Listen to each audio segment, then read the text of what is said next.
สบายดีท่านผู้ฟังผู้เบิงทุกคน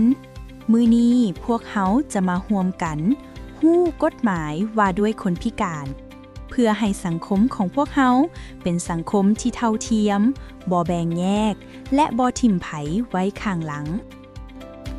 กฎหมายว่าด้วยคนพิการแม่นกฎหมายที่กำหนดหลักการ ระเบียบการและมาตรการต่างๆ เพื่อเป็นกรอบในการคุ้มครอง ติดตาม ขวดกา เวียกงานคนพิการในสปป.ลาว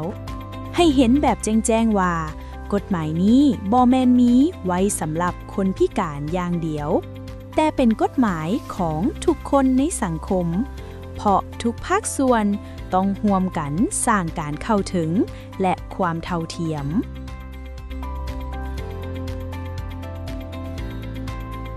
ในกฎหมายคำว่า คนพิการหมายถึง